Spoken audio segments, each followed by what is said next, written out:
नमस्कार, news capital express में आपका स्वागत है। बुलेटिन की शुरुआत करते हैं ताजा तरीन खबरों के साथ। मनरेगा सहायक रोजगार सचिव संघ के सदस्यों द्वारा अपनी वेतन वृद्धि न किए जाने से नाराज होकर सामूहिक इस्तीफा दिया गया। जिले भर के लगभग 500 रोजगार सहायक सचिवों द्वारा कलेक्टर कार्यालय में पहुंचकर मुख्यमंत्री के नाम अपना इस्तीफा सौंपा गया। पर कलेक्टर को सौंपा गया। इस मौके पर संघ के सदस्यों का कहना था कि उनकी नियुक्ति मनरेगा के लिए हुई थी, लेकिन सरकार द्वारा उनसे विभिन्न योजनाओं के क्रियान्वयन का कोई भी कराती है, जिससे चलते इन लोगों पर काम का अत्यधिक दबाव रहता। बावजूद इसके इन्हें मेहनताने के रूप में मिलने वाली राशि इतनी कम होती है कि वह अपना गुजर बसर कर पाने में असमर्थ हैं। लोगों का कहना है कि उनके द्वारा अब उग्र आंदोलन किया जाएगा।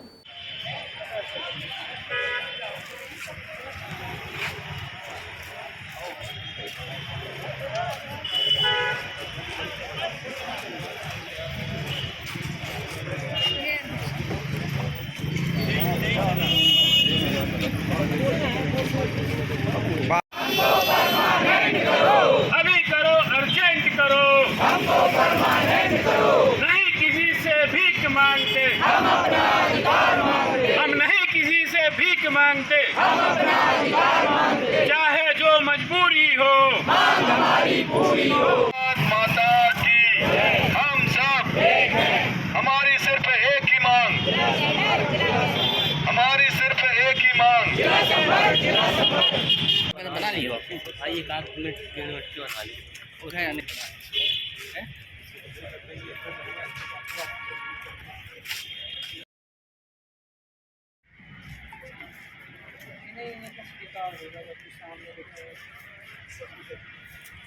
आज किस तरीके से रहा ये पूरा? देखिए, आज हम लोगों ने हमारे प्रदेश अध्यक्ष की जो सेवा समाप्ति के लिए दूसरा नोटिस दिया गया था, और भी जिले के प्रदेश के विभिन्न ज़िलों में भी ऐसी कार्रवाइयाँ हमारे आम जीआरएस के साथ भी हुई हैं।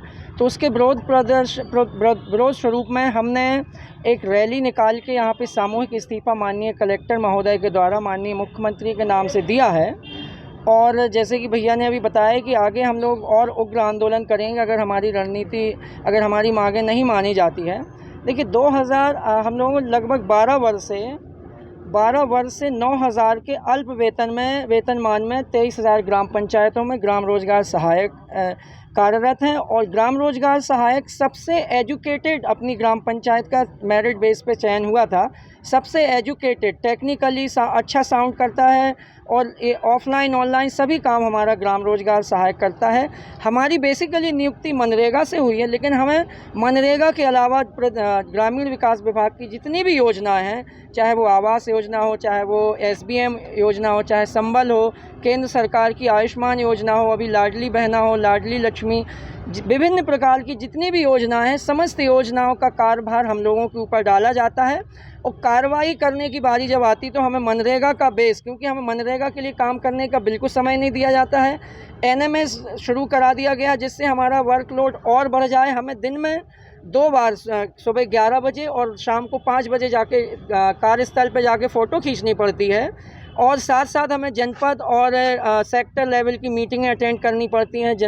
जनपद स्तर पे हमें जाके विभिन्न प्रकार के कार्य करने पड़ते हैं, TS लेनी पड़ती है, AS लेनी पड़ती है। फिलहाल आज क्या आप लोगों ने किया है? आज हम लोगों ने सामूहिक इस्तीफा दिया हुआ है। और जैसे कि विगत दिवस हम लोगों ने यहाँ से एक पैदल यात्रा, माँ नर्मदा दर्शन यात्रा निकाली हुई थी। कितने लोगों ने इस्तीफा दिया? इस्तीफा समस्त जिले की समस्त जनपदों से समस्त GRS ने, लगभग जो हम 500 GRS हैं, सभी ने सामूहिक इस्तीफा दिया है। आगे क्या रणनीति रहेगी? आगे वही रणनीति है कि हमारी भोपाल स्तर पे हम स्थल के लिए परमिशन ले रहे हैं, लेकिन परमिशन 4 बार हम लोगों की निरस्त की गई है। जिले स्तर पे भी हम लोगों को धरना प्रदर्शन के लिए परमिशन नहीं दी जा रही, तो अब हम बिना परमिशन के ही भोपाल में इकट्ठे होंगे।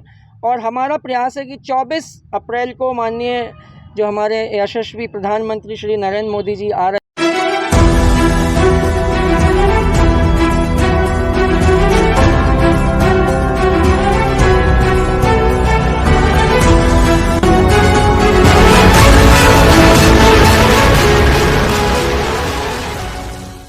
कांग्रेसियों पर जिला बदर की कार्रवाई हुई है। अफसर ऊपर के दबाव के कारण कार्रवाई करना बताते हैं। ऐसे अधिकारी कर्मचारी ऊपर का दबाव बताकर गैर कानूनी तरीके से कांग्रेसियों को परेशान कर रहे हैं। उनकी भी कोर्ट में खड़ा करेगी कांग्रेस ITI एक्टिव हो को भी तैयार करेगी।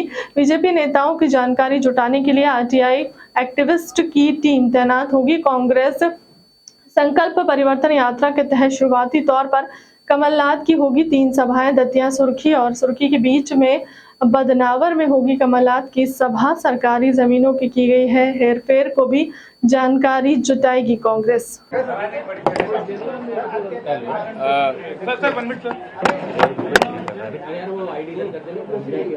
शुरू करें।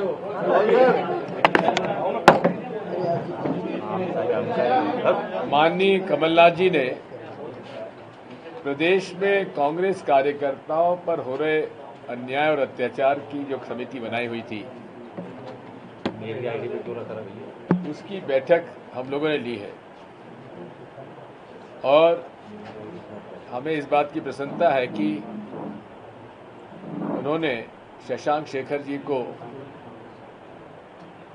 प्रदेश विधि प्रकोष्ठ का अध्यक्ष बनाया है, जिन्होंने कि कमलनाथ जी के निर्देशन पर जितने भी प्रताड़ित कांग्रेस के कार्यकर्ता होंगे, चाहे वो तहसील स्तर के प्रकरण हो, चाहे SDM स्तर के प्रकरण हो, कलेक्टर के यहाँ के first class magistrate, DJ court या हाई कोर्ट, सुप्रीम कोर्ट, जो भी ऐसे कार्यकर्ताओं पर प्रताड़ित करने के झूठे प्रकरण बनाए गए हैं, उनकी लड़ाई कांग्रेस पार्टी लड़ेगी और मुफ्त में लड़ेगी। हर जिले के लिए हमने शशांक शेखर जी के सूची उन्होंने तैयार करके दी है, जो हम सारे जिला कांग्रेस कमेटी के अध्यक्षों को, माननीय विधायकों को हम लोग उपलब्ध करा देंगे।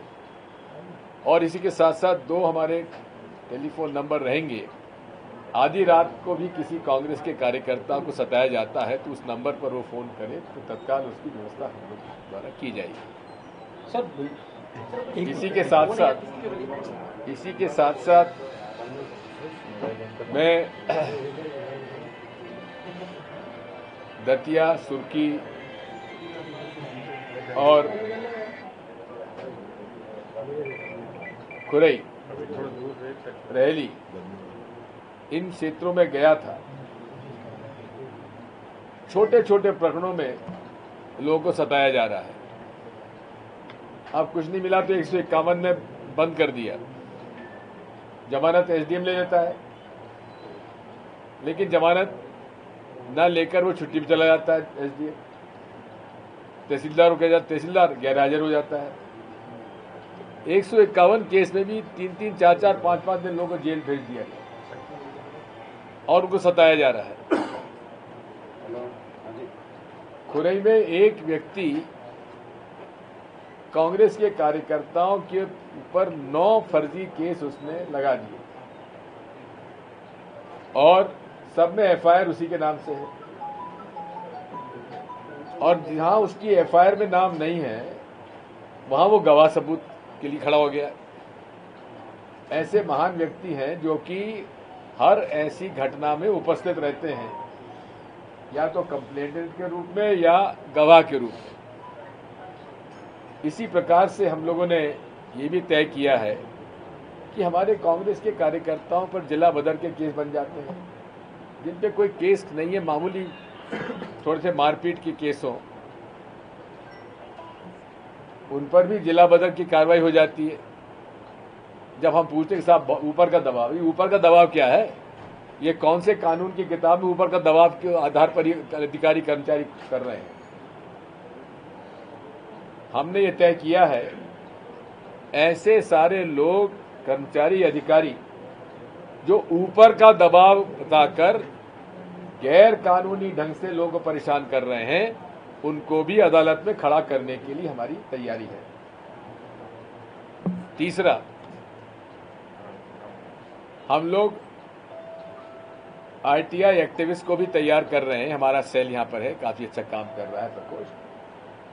जितने भी यहाँ लोग गड़बड़ी कर रही है भारतीय जनता पार्टी के लोग, चाहे खदान में या जमीन पर जिन्होंने कब्जा कर लिया है या इस तरह, इनके भी आरटीआई एक्टिविस्ट को और सक्रिय किया जा रहा है और उन पर भी नज़र रखी जाएगी। इसी के साथ साथ पहले हमने कहा था आपसे कि हम लोग दतिया में पब्लिक मीटिंग करेंगे, लेकिन भारत जोड़ो यात्रा में हम लोग सब बिजी हो गए थे। अब जैसा कि संकल्प परिवर्तन संकल्प अभियान प्रारंभ हो रहा है, उसमें 3 सभाएं हम लोग कमलनाथ जी की रखेंगे, एक दतिया में, एक सुर्खी और खुरई के बीच में और एक बदनावर में, जहां बहुत ज़्यादा शिकायतें हमारे पास आई हैं। इस पर भी हमारी नज़र है कि जहां सरकारी ज़मीन पर लोगों ने अपना नाम करा लिए हैं, ऐसे सारे प्रकरणों की भी खोजबीन किए जाए। साथ साथ ये भी है कि कमलनाथ जी ने पूरे संगठन को निचले स्तर तक उतारने के लिए पोलिंग बूथ, सेक्टर, मंडलम स्थापित किए हैं और 3 से 5 पोलिंग बूथ पर सेक्टर और 10 से 15 बूथ पर मंडलम गठित किए गए हैं और उन पर हमारी समितियां रहेंगी। इसी के साथ साथ युवक कांग्रेस, NSUI, सेवादल, महिला कांग्रेस और 40 हमारे जो प्रकोष्ठ हैं, उनकी अभी संगठन निचले स्तर तक ले जाया जाएगा। हमारा पोलिंग बूथ एजेंट्स की ट्रेनिंग का प्रोग्राम भी अभी उसकी समीक्षा हमने की थी, वो भी हमारे तैयार हो गया है। इसमें थोड़ा हम पिछड़ गए थे BLAs अपॉइंटमेंट में, लेकिन अब BLAs अधिकांश सीटों पर अपॉइंट हो गए हैं। मैं अभी जब सागर गया था तो एक पोलिंग बूथ पर लगभग 150 उत्तर प्रदेश के मतदाताओं के नाम उसमें लिखे हुए थे। इस तरह का फर्जीवाड़ा भारतीय जनता पार्टी ने किया है, इस पर भी हमारी नज़र है। साथ में हमारा ट्रेनिंग प्रोग्राम का भी मैंने कमलनाथ जी के निर्देशन में हमने समीक्षा की है। ट्रेनिंग प्रोग्राम का भी महेंद्र जोशी जी के नेतृत्व में ललित सेन और कामले जी कर रहे हैं। ये सारी जानकारी आपको देनी थी। सर, समिति के बाद जबलपुर से गोंदिया के बीच से नई ट्रेन का शुभारंभ जबलपुर स्टेशन से किया गया। वहीं सांसद राकेश सिंह ने नई स्पेशल पैसेंजर ट्रेन को हरी झंडी दिखाकर किया रवाना। वहीं इस दौरान सांसद राकेश सिंह के साथ राज्यसभा सांसद सुमित्रा वाल्मीकि, विधायक अशोक रोहिणी सहित रेलवे अधिकारी। राकेश सिंह ने कहा कि गोंदिया के बीच आवागमन में यात्रियों की सुविधा बढ़ाने के लिए नई ट्रेन की शुरुआत की गई है, जो लंबे संघर्ष के बाद जबलपुर के वासियों से सौगात मिली है कि निश्चित तौर पर जबलपुर और गोंदिया के बीच चलने वाली ट्रेन से यात्रियों और काफ़ी सुविधा मिलेगी और आगमन बढ़ेगा। वहीं सांसद ने कहा कि यह स्पेशल ट्रेन जबलपुर से चलकर मदन महल, गाड़ा, बरगी, काली दही, शिकार, घंगोर, नैनपुर, बालाघाट सहित 36 स्टेशनों पर सकेगी। वहीं स्पेशल ट्रेन 18 अप्रैल से अपने निर्धारित समय सुबह 6 बजे जबलपुर से चलकर दोपहर 1:30 बजे पहुंचेगी। आगे नीचे करो।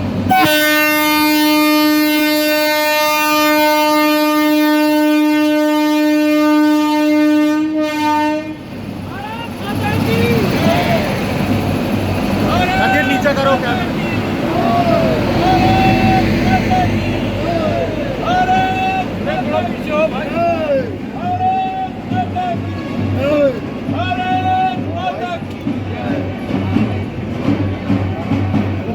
सुरक्षा बन जाए पूरा। अतिथियों का स्वागत लाइन से करें।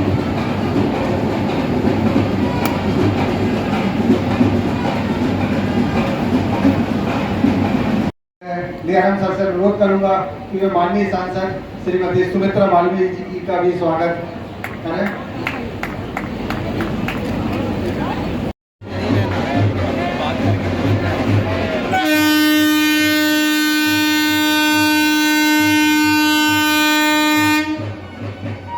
भाई नीचे करना।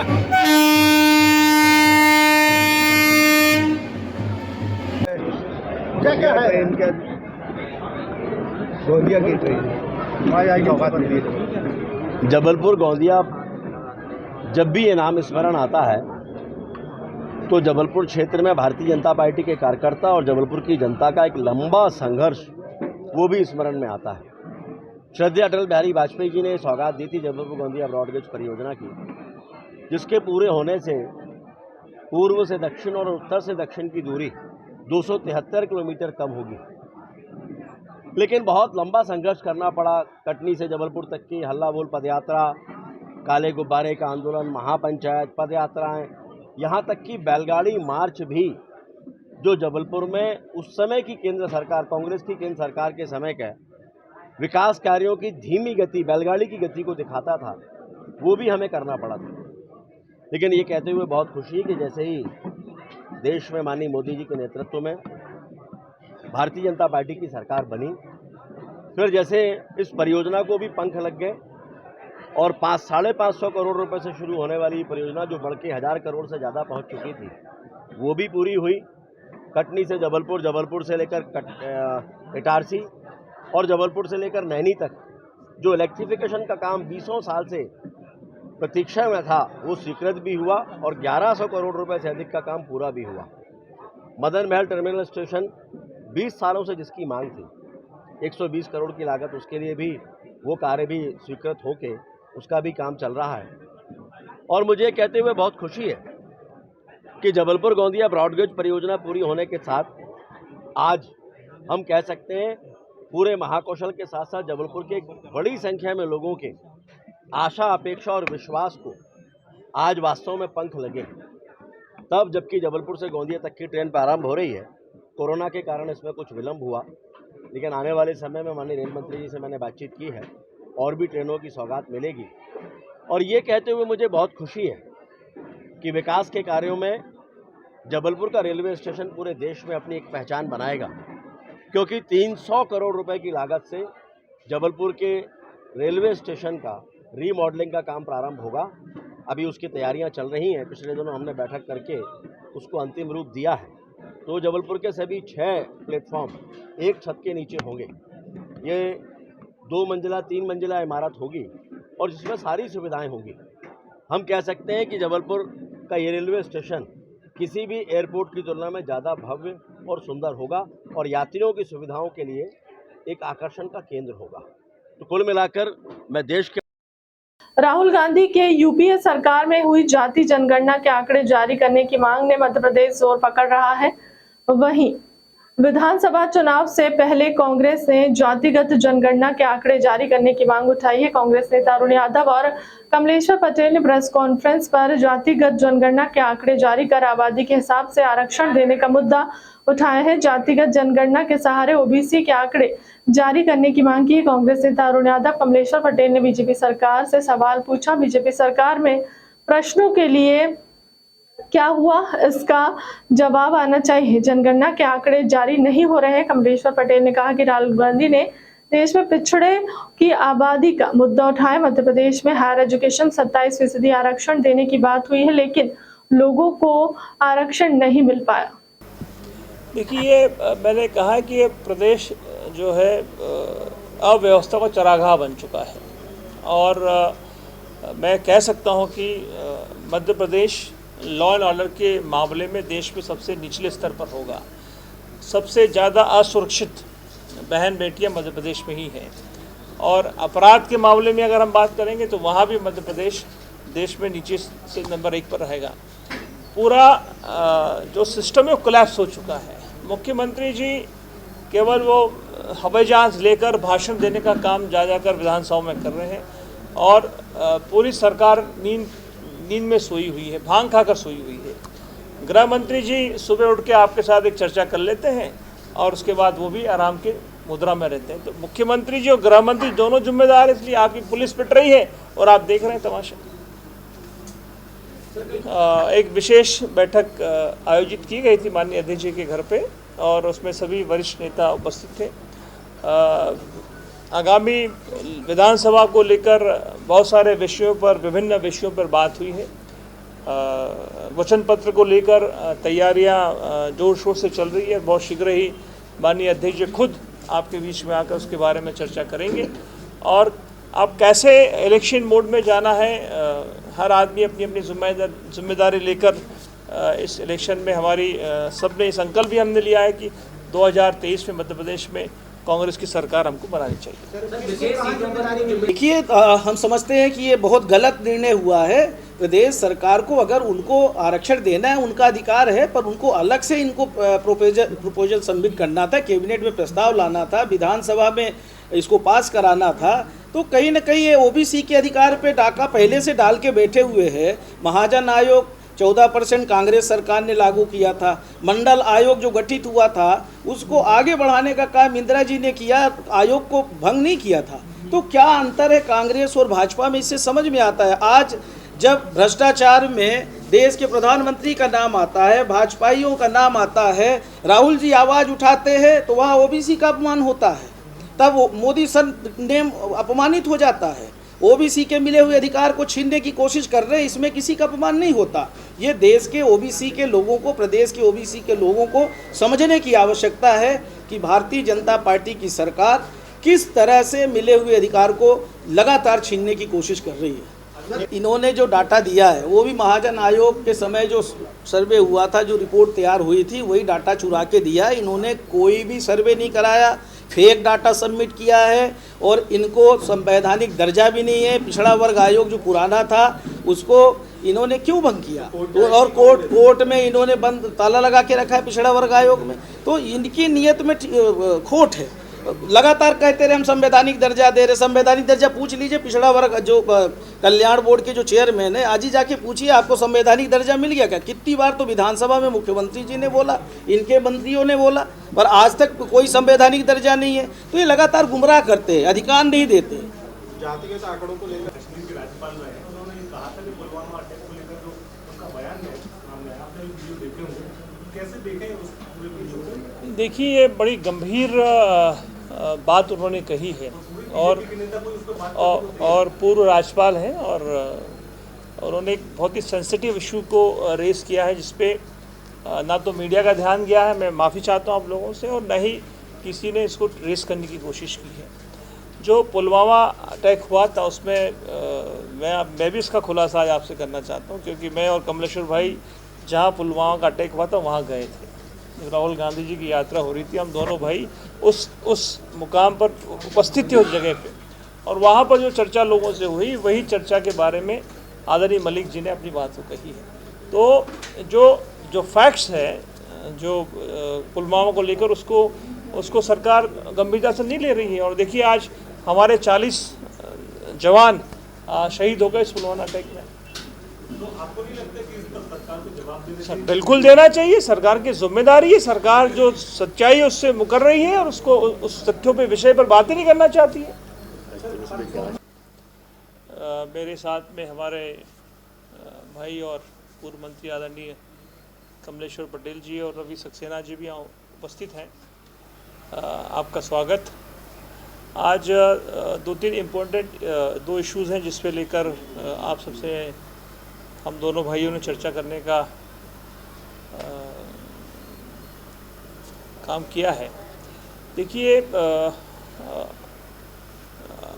आरक्षण एक बड़ा महत्वपूर्ण मुद्दा देश और प्रदेश के लिए है, और कुछ 2 दिन पूर्व आपने माननीय हमारे नेता राहुल गांधी जी का भी स्टेटमेंट पढ़ा होगा, सुना होगा। मध्य प्रदेश के संदर्भ में ये कहना चाहता हूँ कि पिछले 20-22 सालों से यहाँ पर भारतीय जनता पार्टी की सरकार रही है, और जो कुछ मिलना चाहिए था पिछड़ों को वो नहीं मिला। इसके डिटेलिंग आदरणीय कमलेश्वर पटेल जी आपके साथ करेंगे।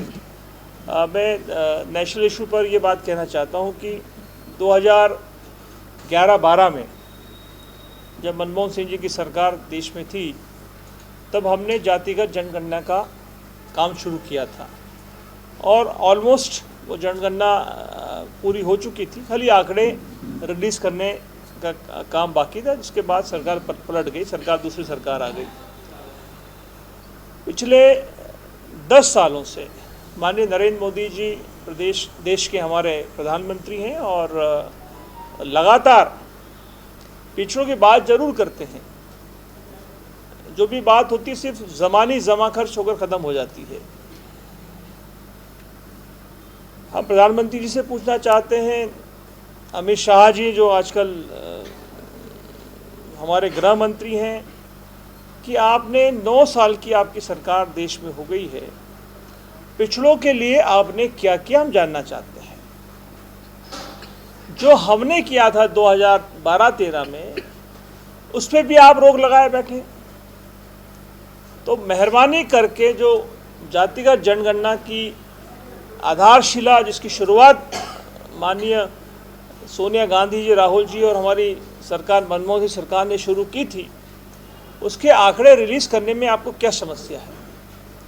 दूसरा, जो 50% आरक्षण का कैप आपने पिछड़ों पर लगा रखा है, उसको समाप्त करने में आपको क्या तकलीफ है? तो हम सब ये माननीय प्रधानमंत्री से जानना चाहते हैं कि आप जातिगत जनगणना के आंकड़े कब रिलीज़ करेंगे? जो 50% का कैप आपने लगा रखा उसको समाप्त करने के लिए क्या आप करने वाले हैं? और देश के पिछड़ों की जिसकी आबादी 56% से ज़्यादा है, उन पिछड़ों के लिए आपका क्या एजेंडा है आने वाले समय में, दिनों में? ये मेहरबानी करके देश के पिछड़ों को बताएं।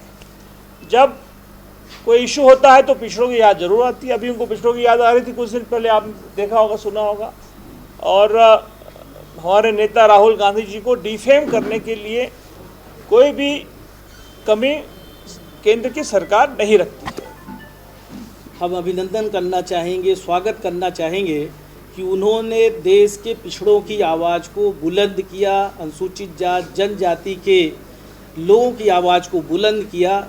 इस मांग को लेकर बहुत सारे सामाजिक संगठन और कांग्रेस पार्टी के लोग भी, हम सब भी बहुत दिनों से आवाज़ को उठा रहे थे और उन्होंने हमारी आवाज़ को उठाकर ओबीसी को आबादी के अनुपात में जो आरक्षण देने की बात कही है, अनुसूचित जाति जनजाति को आबादी के अनुपात में आरक्षण देने की बात कही है, और 50% जो आरक्षण की नीति है उसको एक्सीड करने की जो बात कही है, उसमें संशोधन करने की जो मांग भारत सरकार से की है, हम उसके लिए आदरणीय राहुल जी, आदरणीय कांग्रेस पार्टी के अध्यक्ष खड़गे जी का हम हार्दिक अभिनंदन और स्वागत करते हैं। और हम समझते हैं कि सामाजिक न्याय दिलाने की दिशा में ये अभूतपूर्व कदम होगा। और जिस तरह से राहुल जी ने भारत जोड़ो यात्रा के दरमियान भी जब ओबीसी का संगठन उनसे संवाद किया था, चर्चा हुई थी, उस समय भी उन्होंने ये चिंता जाहिर की थी। और 2011 में जो कांग्रेस, जैसा कि अरुण जी ने बताया, राहुल जी ने 2011 का जो कांग्रेस सरकार के टाइम में सर्वे जाति जनगणना जो कराया था, जिसको भारतीय जनता पार्टी की सरकार बनने के बाद उस रिपोर्ट को पब्लिश नहीं किया है, उसको तत्काल पब्लिश करें। सबसे पहले हम सब की पूरे पिछड़ा वर्ग, अनुसूचित जाति जनजाति, और हम समझते हैं कि सभी वर्ग की ये डिमांड है कि हमारे देश में किस वर्ग की कितनी आबादी है, ये जानना हम सबका अधिकार है।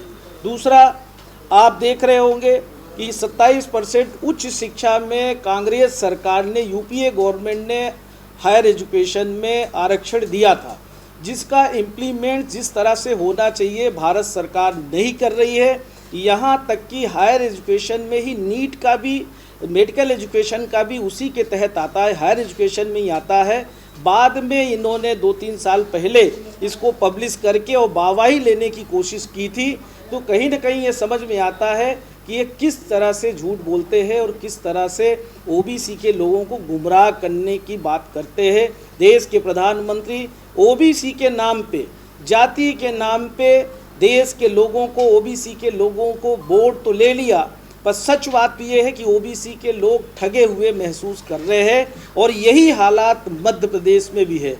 मध्य प्रदेश में 3 ओबीसी के भाजपा सरकार में मुख्यमंत्री बने, पर ओबीसी के मिले हुए अधिकारों को इन्होंने छीनने का काम किया। भाजपा सरकार के मुख्यमंत्रियों ने कोई भी ओबीसी के हित में काम नहीं किया। देखते देखते पंचायती राज का जो निकाय चुनाव का जो आरक्षण था, चाहे वो पंचायत चुनाव का, चाहे निकाय चुनाव का जो आरक्षण था ओबीसी का, इन्होंने छीनने का काम किया। इसी तरह आपका जो ओबीसी का 27% आरक्षण पहले दिग्विजय सिंह जी के टाइम में कांग्रेस सरकार ने बढ़ाया था, उसके बाद भी ये कई साल सत्ता में रहे, हाई कोर्ट से हार में अच्छे से पैरवी नहीं की, उसके बाद सुप्रीम कोर्ट में अपील नहीं की, केस हारने के बाद सरकार की मंशा इससे जाहिर होती है। कमलनाथ जी भी मुख्यमंत्री बनते हैं, कांग्रेस सरकार फिर से 27% आरक्षण बढ़ाती है, पर उस आरक्षण का इम्प्लीमेंट्स नहीं हो रहा है और उसी बढ़े हुए आरक्षण के चक्कर में आज बहुत सारी जो कॉम्पिटिटिव एग्ज़ाम्स होते हैं MPPSC से लेके बहुत सारी जो हमारे एग्ज़ाम्स हुए हैं बेरोज़गारों के, सभी कहीं न कहीं अटके पड़े हुए हैं, बेरोज़गार परेशान है और सभी वर्ग के बेरोज़गारों को इन्होंने परेशान करने का काम किया है। जबलपुर नगर निगम के कांग्रेस महापौर जगत बहादुर सिंह अन्नू के द्वारा शहर विकास के लिए 14 की घोषणा करने के बाद अब सदन का विपक्ष उनसे सवाल कर रहा है कि नेता प्रतिपक्ष कमलेश अग्रवाल का कहना है कि महापौर के द्वारा हवाई किले बनाए जा रहे हैं। उन्होंने कहा कि नगर निगम में इतना पैसा नहीं है, मुश्किल टैक्स वसूली ने निगम अधिकारियों और कर्मचारियों की तनख्वाह व पेंशन निकलती है, लेकिन महापौर झूठे वादे कर जनता को लुभाने का काम कर रहे हैं, लेकिन हकीकत में ज़मीनी स्तर पर कोई भी काम नहीं हो रहा। उन्होंने कहा कि शहर मूलभूत सुविधाओं के लिए तरस रहा है, मार्ग पर बिजली नहीं और ना ही सफाई व्यवस्था, वहीं बारिश के चलते जल प्लावन की स्थिति बनने की आशंका है, लेकिन इससे नहीं दिया जा रहा है, या केवल भूमि पूजन करने में ही व्यस्त है। अगर आपको भुगतान अभी जो आप काम कर रहे हैं उसका भुगतान आपको समय पर नहीं मिलता तो आप बोलिए सारे भुगतान हो रहे हैं 1% तय करके नहीं। यहाँ मैडम चटर्जी सुविधाएं से आती आज ही मिलती तो हमको लगता है तो अपना 5 साल तब हम लोग पार्टी के लिए हमको लगता है हमारे साथ कार्यकाल हमारे साथ 3-4 महीने 6 महीने के वजह से काम हो गया। अभी 17 लाख रुपए का काम हुआ, काम पूरा बाकी तुरंत 25% भरने में दे दिया, पर उनकी एक्सपेक्टेशन ये है कि हमको 100% में हमारा एक लाख मतलब 30 खाली करा उसी वाले को बोलने के लिए जैसे करके करते तुम्हारा तक फिर भी क्या कुछ आपको दिया जाएगा क्योंकि ये काम नहीं है, ये सब नए मार्केट बनाए और बिगड़ बातें रखी हैं। अभी हमारा मौका आया नहीं है, अभी हमारा भाषण या आज भी हो सकता है या कल सुबह भी हो सकता है। तो इनकी पूरी जो इन्होंने झूठ का पुलिंदा यहाँ पे रखा है, 1400 करोड़ रुपए मायने रखता है। आपकी आमदनी कितनी है पहले ये बताइए, और खर्चा कितना बता रहे हैं आप ये बताइए कि केंद्र सरकार की योजना, राज्य सरकार की योजना से कितना पैसा आता है, और आपको सिर्फ यहाँ पे अगर किसी चीज़ से पैसा मिलता है तो सिर्फ टैक्स से पैसा मिलता है। क्या टैक्स के पैसे से आप पूरे शहर का विकास कर लेंगे? मुझे तो ऐसा लगता है टैक्स के विकास से आप सिर्फ नगर निगम को जो कर्मचारी अधिकारी हैं उनकी पेंशन तनख्वाह वगैरह दे सकते हैं, मगर कहीं ना कहीं जाके इन्होंने जनता के साथ धोखा किया है। और मैं आने वाले समय में बताता हूँ, जब ये बजट की बैठक ख़त्म हो जाएगी और जनता को जब ये समझ में आएगा कि बजट तो इतना बड़ा था और पूरे शहर में कोई काम नहीं हुआ, तो कहीं ना कहीं जाके महापौर जी को सर झुकाना पड़ेगा, क्योंकि महापौर जी ने चुनाव के समय लोगों को बहुत झूठे आश्वासन दिए थे और वो किसी भी आश्वासन पे खरे नहीं उतर रहे हैं और जनता के साथ धोखा हो रहा है। और कोई भी पार्षद इनके काम से सुखी नहीं है। शहर में गंदगी का आलम है, पानी की त्राही मच रही है, रोडें बन नहीं पा रही हैं, ठेकेदारों की पेमेंट नहीं हो पा रही है। लगातार इस बात को देखा जा रहा है कि कम से कम शहर विकास में किस प्रकार की योजना तैयार करना। आज तक आपने किसी भारतीय जनता पार्टी पार्षद दल को बुला के बैठक बात नहीं की। जल प्लावन की स्थिति 2 महीने बाद बनने वाली है, लेकिन उनको किसी चीज़ की चिंता नहीं है। शहर में लाइटें बंद हैं, बस ये अपना उद्घाटन करना है, इनको रोडों का उद्घाटन करना है, भूमि पूजन करना है, इसके अलावा कोई काम नहीं है। आने वाला समय बताएगा जनता इनको कैसा जवाब देगी। मध्य प्रदेश आशा सहयोगी वर्कर्स यूनियन के बैनर तले प्रदेश की आशाओं ने विभिन्न जिलों से सैकड़ों की संख्या में राजधानी भोपाल के नीलम पार्क पहुंचकर अपनी मांगों के पक्ष में राज्य स्तरीय प्रदर्शन कर अपना मांग पत्र मुख्यमंत्री शिवराज सिंह चौहान के नाम सौंपा है। वहीं मध्य प्रदेश आशा सहयोगी वर्कर्स यूनियन की प्रदेश अध्यक्ष रचना अग्रवाल के द्वारा अपने व्यक्तित्व में आशाओं को सरकारी कर्मचारियों का दर्जा देने, नियमित वेतन देने और परिवार चलाने लायक न्यूनतम वेतन सुनिश्चित करने की मांग की। प्रदेश की आशाओं के द्वारा लगातार चलाए जा रहे आंदोलन के लिए उन्हें बधाई देते हुए all India United trade union centre के मध्य प्रदेश राज्य सचिव सुनील गोपाल के द्वारा कहा गया कि क्यों ऐसा ही कितने आंदोलन के बाद भी आशाओं की मांग पूरी नहीं हो रही है, क्योंकि मालिक पूंजीपति वर्ग के हिते से देश में श्रम कानूनों को बदला गया है। मध्य प्रदेश सरकार होश में आओ, मध्य प्रदेश आशा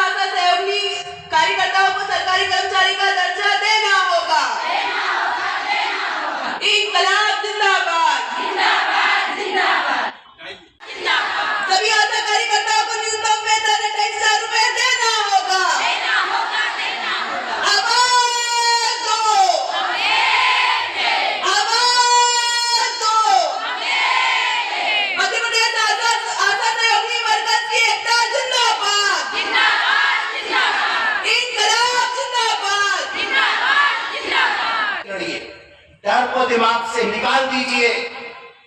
अधिकारी आपसे अगर ज्यादा कुछ कहता है, तुरंत रिपोर्ट कीजिए अपने नेताओं को। अभी जा रही है प्रदेश में, और जितना ये यूनियन मजबूत होगी उतनी दलाली पर लगाम लगेगी और उतना आशाओं की ईमानदारी की लड़ाई मजबूत होगी। इतनी बात कहकर मैं अपनी बात खत्म करता हूं। इंकलाब जिंदाबाद, आशाओं की एकता जिंदाबाद और आशा सहयोगिनी वर्कर्स यूनियन जिंदाबाद, AIUTUC। नहीं मिलेगा। 7 मदों में जो पैसा बढ़ाया गया है इंसेंटिव के रूप में, प्रोत्साहन राशि के रूप में, सरकार उसका पैसा ये कहकर नहीं दे रही है कि राज्य के पास बजट नहीं है, पैसा नहीं है, और उसी राज्य के पास लाडली बहना योजना में 1000 रुपया बांटने के लिए पैसा है। तो ये दरअसल सरकार की अन्यायपूर्ण नीति है, और ये जाहिर है कि इसमें जो है कहीं ना कहीं इलेक्शन के मद्देनजर इस तरीके की योजना लाई गई है। लेकिन क्या ये वास्तव में प्रदेश की बहनों और माताओं का सम्मान है कि उनकी वो जो है जो रात दिन मेहनत कर रही हैं अपने परिवार को चलाने के लिए, लेकिन फिर भी वो मजबूर हैं, अपने परिवार की जरूरतों को पूरा नहीं कर सकती हैं। तो इसीलिए मजबूर होकर आज आशाएं यहाँ पर एकत्रित हुई हैं और बार बार अपनी बात को उठा रही है। हम उम्मीद लेकर आए हैं कि सरकार हमारी बात को सुनेगी और उनकी मांगों को पूरा करेगी। धन्यवाद। जी, आज आप लोग यहाँ पर प्रदर्शन कर रहे हैं, क्या है? जी, मध्य प्रदेश आशा सहयोगिनी वर्कर्स यूनियन की मैं प्रदेश अध्यक्ष रचना अग्रवाल। आज 18 अप्रैल को नीलम पार्क भोपाल में प्रदेश के अलग अलग जिलों से आशा बहनें यहाँ पर एकत्रित हुई हैं और राज्य स्तरीय विरोध प्रदर्शन के माध्यम से अपनी बात मध्य प्रदेश सरकार को सुनाने के लिए आई हैं। जिन मांगों को लेकर पिछले कई महीनों से वो संघर्षरत हैं और लगातार जो उनकी मांग रही है कि उनको इंसेंटिव नहीं, प्रोत्साहन राशि नहीं, उनको वेतन मिलना चाहिए और वेतन उनको जीवन जीने योग्य मिलना चाहिए। अभी उनको मात्र 2000 मासिक उनको इंसेंटिव राशि दी जाती है, जो कि आप समझ सकते हैं कि आज की इस महंगाई के ज़माने में एक परिवार को चलाने के लिए कितना नाकाफ़ी है। ऐसी एक स्थिति में आशाएं मजबूर हैं और वो इसी मांग के लिए, अपनी बात कहने के लिए यहाँ पर आई हैं कि हमसे काम तो एक सरकारी कर्मचारी के तौर पर लिया जा रहा है, लेकिन सरकारी कर्मचारी का कोई भी बेनिफिट उनको नहीं दिया जाता है। यहाँ तक कि वो महिलाएं हैं, 80,000 महिलाएं आशा के रूप में काम कर रही हैं। उनको जब बच्चा होता है, डिलीवरी होती है, तब भी उनको जो है विद पेमेंट छुट्टी का कुछ प्रावधान होना चाहिए, कुछ नहीं है। जबकि उड़ीसा के अंदर 6 महीने की विद पेमेंट छुट्टी है, आंध्र प्रदेश के अंदर 10,000 पेमेंट है उनको, और कर्नाटक के अंदर 5,000 रुपया आशाओं को मिल रहा है, केरला में 6,000 रुपया आशाओं को मिल रहा है, लेकिन मध्य प्रदेश की आशा मात्र 2,000 रुपये में काम कर रही है और केंद्र सरकार ये देती है, राज्य सरकार इसमें कोई भी हिस्सा नहीं दे रही है। तो हमारी डिमांड है केंद्र सरकार से कि केंद्र सरकार लाडली बहनों के लिए जब वो मुफ्त में 1,000 रुपया दे सकती है, तो जो बहनें रात दिन मेहनत कर रही हैं, क्या उनको उनकी मेहनत का पैसा भी उनको नहीं मिलेगा? 7 मदों में जो पैसा बढ़ाया गया है। मदन महल LIC के पास देशी और विदेशी शराब की दुकान की वजह से क्षेत्र में रहने वाले लोगों को परेशानियों का सामना करना पड़ रहा है। वहीं शराब की दुकान से आसपास मंदिर, स्कूल बने आए हैं। आए दिन शराबी शराब पीकर उत्पात मचाते रहते हैं, जिसकी वजह से क्षेत्र में रहने वाले लोगों का जीना दुश्वार हो गया है। वहीं विगत दिनों पहले आहते बंद किए जाने के आदेश जारी किए गए थे, लेकिन LIC स्थित शराब की दुकान के बाजू में बैठकर शराब खुलेआम पिलाई जा रही है। वहीं क्षेत्रीय लोगों ने एकत्र होकर शराब की दुकान को बंद करने की मांग की है। अगर समय रहते हुए उनकी यह मांग पूरी नहीं की गई, तब क्षेत्रीय नागरिक धरना प्रदर्शन करेंगे, जिसकी जवाबदारी जिला प्रशासन की होगी।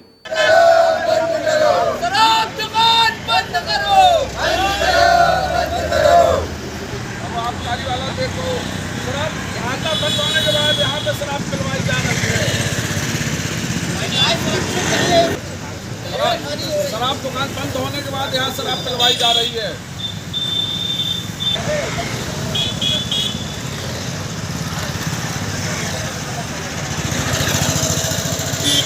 चलिए आप भी शराब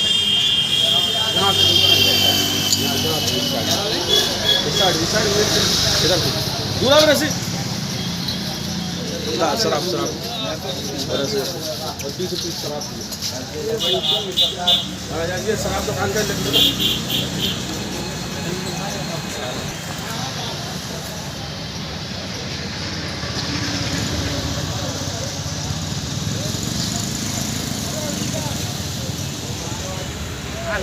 शराब दुकान बंद करो, यहाँ बंदर है, पीछे स्कूल है, बंद करो, बंद करो, बंद करो। पूरी वार्ड की महिलाएं परेशान हैं, बंद करो, बंद करो। शराब दुकान बंद करो, बंद करो, बंद करो, पूरी करो। आ जाओ।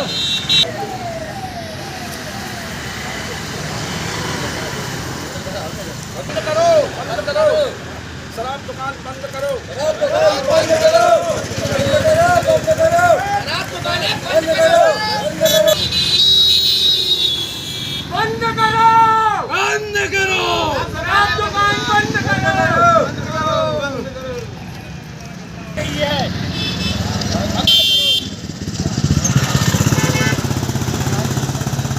शराब दुकान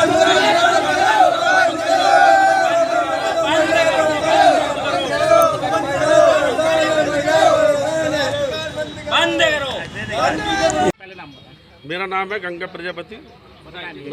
मेरी ये शिकायत है, हम लोग सब पूरे मदन महल वार्ड के लोग आए हुए हैं। ये मदन महल वार्ड के अंतर्गत LIC शराब दुकान है। हमारे माननीय मुख्यमंत्री द्वारा आयतें बंद करवा चुके हैं, हो चुके हैं, फिर भी यहाँ पे बिठाल की शराब पिलाई जा रही है। इसकी वीडियो हम लोगों के पास है। और भी कई शिकायतें, हमारी महिलाएं परेशान हैं, पूरे वार्ड की महिलाएं परेशान हैं। कल से हम लोग एक चेतावनी देने वाले हैं कि यहाँ धरना चालू होगा। कम से कम 6000 महिलाएं यहाँ धरना देंगी। एक विज्ञप्ति कलेक्टर महोदय जो की दी जाएगी, एक थाने में SP साहब को दी जाएगी। हम लोग यहाँ पे कल बहुत बड़ा, हम लोग की कुछ शिकायतें हैं, मांगे हैं, तो कल यहाँ से मतलब धरना का प्रदर्शन चालू होने वाला है। छिंदवाड़ा जिले के परासिया तहसील के वाहनों से दुर्घटना होती रहती है, जबकि यहाँ तहसील कार्यालय, कृषि विभाग, शिक्षक विभाग, जनपद परिषद, अन्य शासकीय कार्यालय होने के बावजूद वाहनों को खड़ा करने की यहाँ कोई समुचित व्यवस्था नहीं है। इतना ही नहीं, जनपद परिषद के सामने छोटे व्यापारियों ने कब्जा कर अपना व्यापार चला रहे हैं, जिसको लेकर उच्च अधिकारियों से बार बार शिकायत भी दर्ज कराई है, लेकिन शासन प्रशासन से इस ओर ध्यान नहीं दिया गया। आने वाले नागरिकों का कहना है कि शासन प्रशासन को वाहन खड़े करने की समुचित व्यवस्था बनानी चाहिए, जिससे आने वाले समय में कोई भारी दुर्घटना होने से बचा जा सके।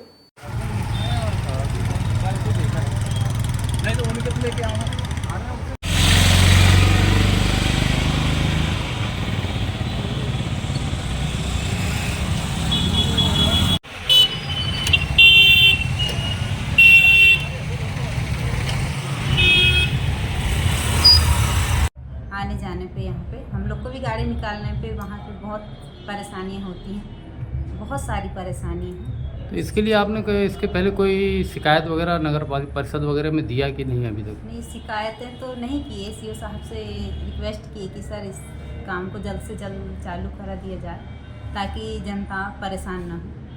क्या लगता है आपको यहाँ व्यवस्था होना चाहिए कि नहीं, जो वाहन अव्यवस्थित खड़े होते हैं? व्यवस्था होना चाहिए, ये सबसे बड़ी खुशी की बात है कि वहाँ व्यवस्था हो जाएगी, सभी को परेशान। हमारा ये निवेदन है शासन प्रशासन से कि जनपद पंचायत परासिया में यहाँ पे दुकानदारों ने अतिक्रमण करके रखे हैं। रोड के आजू बाजू पूरी दुकानें लगाई गई है। मेरा शासन प्रशासन से ये निवेदन है कि पार्किंग की व्यवस्था बनाई जाए। यहाँ से दुकान जब तक नहीं हटेगी तब तक दुकान मतलब पार्किंग की व्यवस्था नहीं हो पाएगी। मेरे शासन प्रशासन से यही निवेदन है।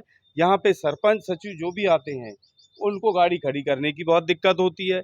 आने वाले भविष्य में ये स्थितियाँ हैं कि कोई एक्सीडेंट हो जाए, कोई गाड़ी ठुक जाए, कुछ हो जाए, इससे क्षति हो जाएगी। मेरा शासन प्रशासन से बार बार यही निवेदन है कि यहाँ पे फिलहाल के अब तक की खबर में इतना ही। देश दुनिया की तमाम बड़ी खबर के लिए बने रहे हमारे चैनल के साथ। नमस्कार।